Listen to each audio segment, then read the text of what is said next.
chasing the sun. All those days trying to find a place where you only can just be alone. All those nights lying by your side, like it's a vibe, feeling it shine under your spotlight.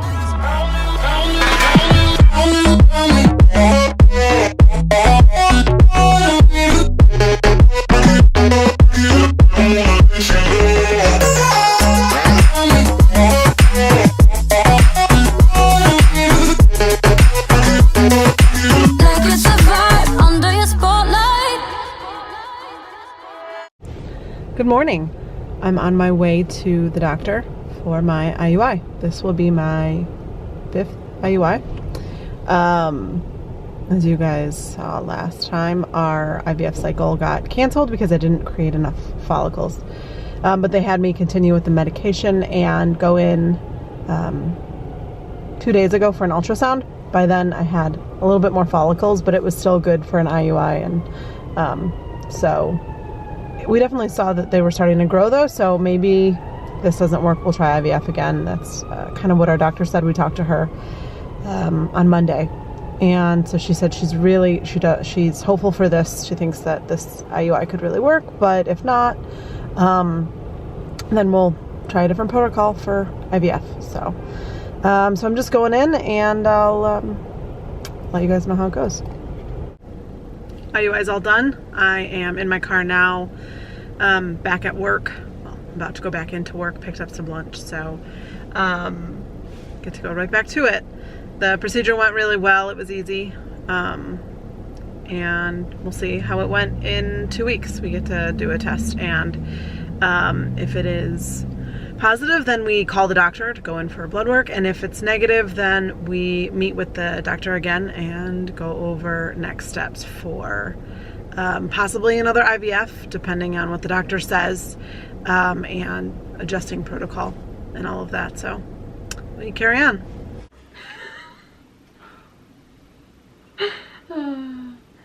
Hello and happy Sunday from the Maygans. Hello. We're in the middle of our 7th 2-week wait right now. We're going to give you the do's and don'ts that we found during a 2-week wait. Starting with the do's. Here are 10 do's that you should do during a 2-week wait. Number 1, spend time with friends and family who don't know that you had an IUI. So everything is normal with them. Go socialize with them. They'll just act like everything's normal, and it'll help distract you. Number 2, keep your mind occupied. You can listen to audiobooks, you can read a book, you can listen to podcasts. I use this one a lot. I commute, and when I'm at work, when I'm not in meetings or busy talking to other people, I put one headphone in and I listen to audiobooks or podcasts or music even, just something to keep my mind from wandering. Number 3, have a date night. You can go out, you can do something at home, you can go do something, go out to dinner, go to a movie, go do a fun activity, just keep busy. Number 4, if you are more of a couple to stay in, you can find a new recipe and cook together for dinner. You can follow this by watching some of your favorite shows, watching a movie at home, or playing a game or a puzzle together. Number 5, if you can plan a weekend away, because our families live in 2 different places, we spend a lot of time out of town visiting family or friends. So we've actually happened to have a weekend away during most of our 2-week waits, which I think is really helpful because you just stay so busy. Or you get really lucky and you have a full vacation planned right after you have an IUI insemination or you're naturally TTCing.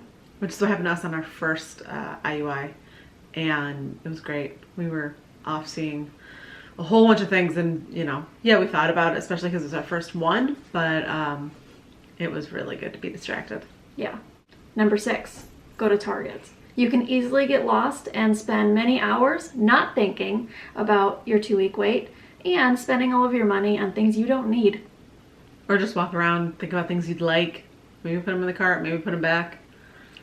Yeah, that doesn't really work for us. No. We spend our money. Yeah. Number 7, find fun activities to do outside depending on the weather. We're in the Midwest, and most of the time right now We don't get to go outside very much. It's been raining and also cold lately here. So we don't always get to go do that, but we try to take the dog to the dog park, take her on walks.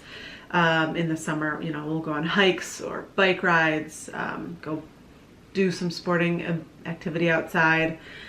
Just keeping busy and also getting some exercise is really good for you, and, you know, feels good to be distracted that way.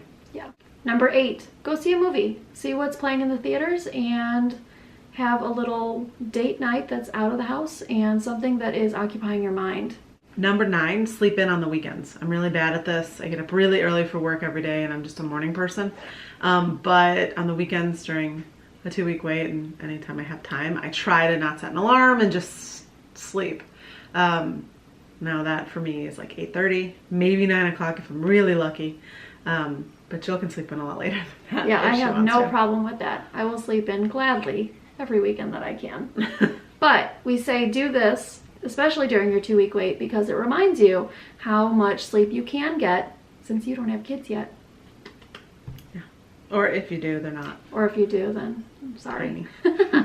And finally, number 10 of the do's, stay busy. Just in general, try to stay busy. Try to do things that are occupying your mind and that are not allowing you to fixate on the fact that you're waiting to take a test and see what the answer is. Now we'll move on to our don'ts. These are things that we've done and we don't find them to be productive or beneficial during the 2-week wait or any time, really. Things that we probably will still kind of do. No, we're gonna not do this. She'll probably try to do some of them and I will try to avoid it. We'll see how easy it is. So number 1 out of our list of 5 don'ts during a 2-week wait, do not look up your symptoms on YouTube or Google or any other search engine that you can find. This is definitely something that we have done in the past and it's not helpful. All it does is make you think, could that be a symptom? Oh, maybe I am pregnant. Oh, maybe I'm not. Oh, there's my period. Oh, no, maybe I'm pregnant. Don't do it. Especially because a lot of the symptoms of pregnancy are the same symptoms of PMS. So it's really hard not to symptom spot, but I kind of try to just pretend like nothing happened and life is normal. So something I like to do, I think the 3rd cycle that we had tried, I definitely tried to explain all of Sam's symptoms as being opposite. So whenever she would say, oh, I think I'm feeling a little bit of cramping on like the 10th day after the IUI, I'm like, oh, it could just be your period, or it could just be the progesterone, or it could just be, I would try to explain away the symptoms so that I wasn't getting my hopes up that she could possibly be pregnant. And I stopped telling her symptoms because she does this so much and I didn't want her to get overly upset or excited. So I kind of just kept kind of quiet about it, which is actually what I did for our 4th time when we got pregnant. And she was completely shocked that we were pregnant at the time. So yeah, I had no clue. Was good. And I actually really liked that. I think I'm going to do that again this time. Oh my God. She asks me how I am feeling, if I have any symptoms or anything like that, and I just am like, I don't know. Yeah, even tonight, I was like, how are you? But I genuinely wanted to know how you were doing. I mean, I'm going to tell her, I'm not going to ever lie to her, but, you know, I'm also not going to raise hopes or make her feel, you know, discouraged needlessly.